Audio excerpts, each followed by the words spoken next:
We've been talking about parallelograms, rectangles, squares, and now we're going to talk about trapezoids today in 7.5. So first things first, a trapezoid is a quadrilateral with at least one, just one, doesn't have to be two, just one pair of parallel sides.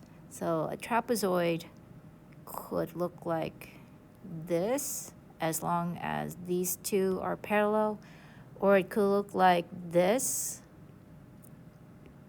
as long as these two sides are parallel. At least one set of sides are parallel.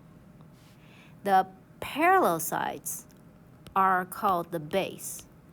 The base are the parallel sides of a trapezoid. Okay, so if I were to label this trapezoid up here, let's say trap, T-R-A-P.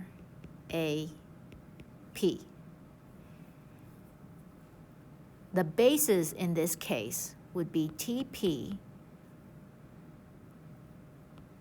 and RA. Those are my bases of that trapezoid up there.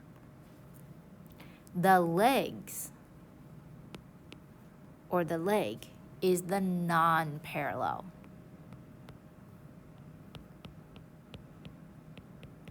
So from my picture up there, my leg would be TR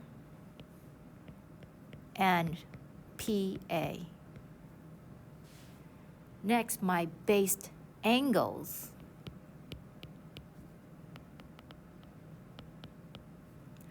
are formed by the same base and a leg. So let me draw another trapezoid here.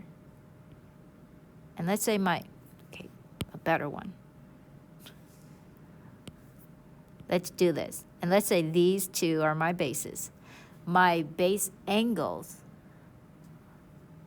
A, B, C, and D, would be, in terms of bases, these would be my pair base angles, and these would be considered a pair of base angles. So B and C would be a pair base angle. So angle B and angle C, and angle A and angle D would be my pair of base angles for that trapezoid. Next, a trapezoid with congruent legs is called an isosceles trapezoid.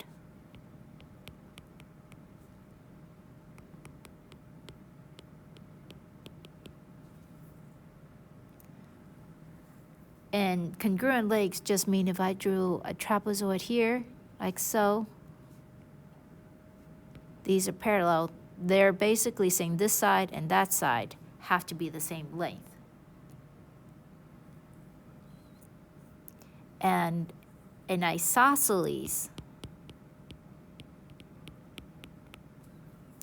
base angles theorem says if a trapezoid is isosceles, then each pair of base angles are congruent. So that means from this picture up here, if I call this A, B, C, and D, A and D would be congruent, and B and C would be congruent. So angle A would be congruent to angle D, and angle B would be congruent to angle C. So let's try this out. Let's name the parts of the trapezoid below. The bases in this case are EF and HG. The legs are EH and FG. Name a pair of base angles, the pairs, okay? So E and F, angle E and angle F is one pair, and angle H and angle G is another pair. Is this isosceles? Well, to be honest, there aren't any tick marks. So I'm going to say no, no tick marks.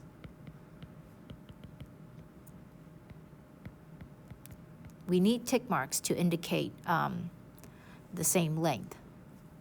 All right, let's try this out. Find the measures of the missing angle. If you can't find it, say not enough information. All right. The first one,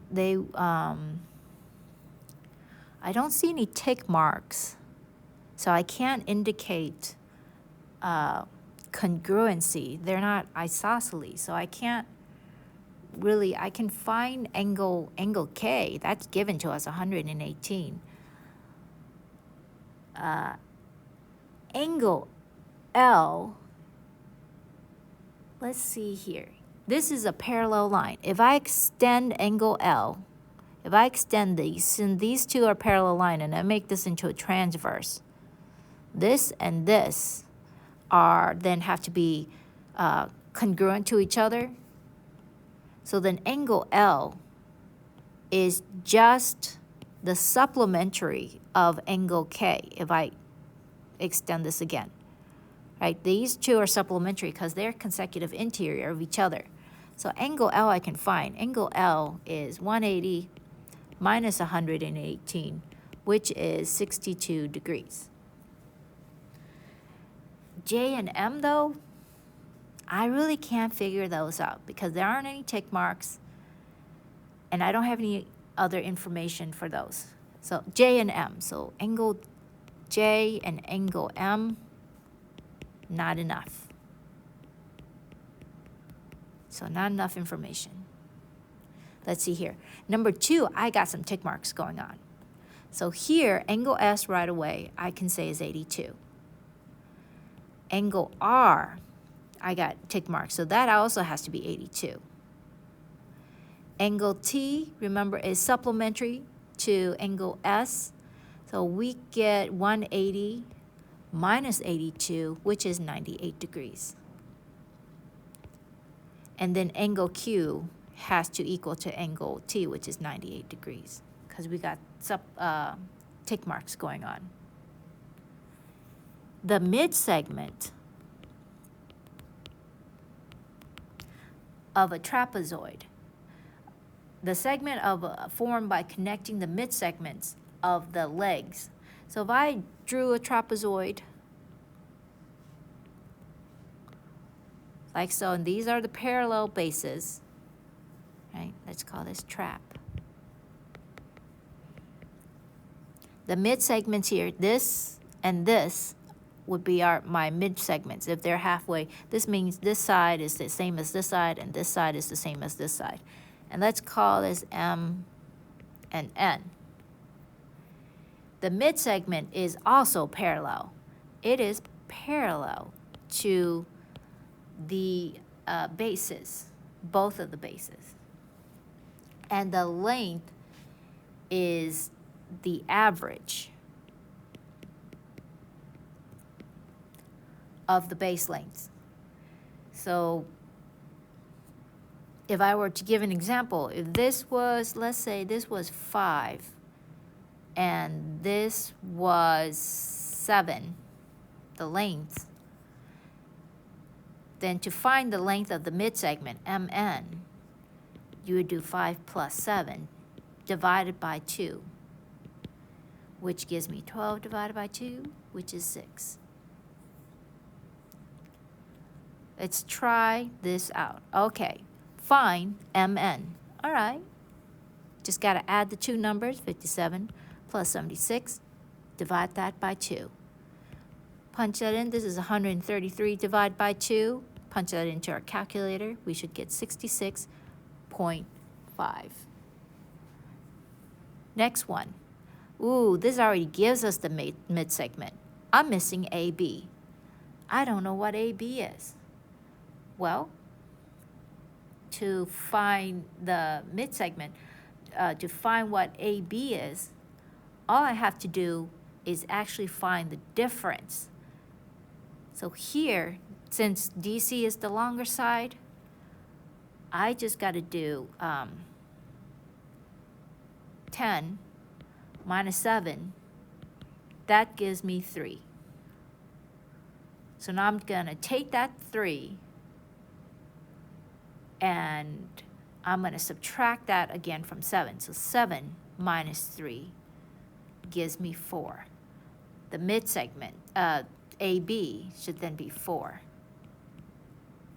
That's one way to do it. Or I know that 10 plus AB divided by 2 should equal 7. So then I multiply this both sides by 2, so 10 plus AB must equal 14. AB equals 14 minus 10, which is 4.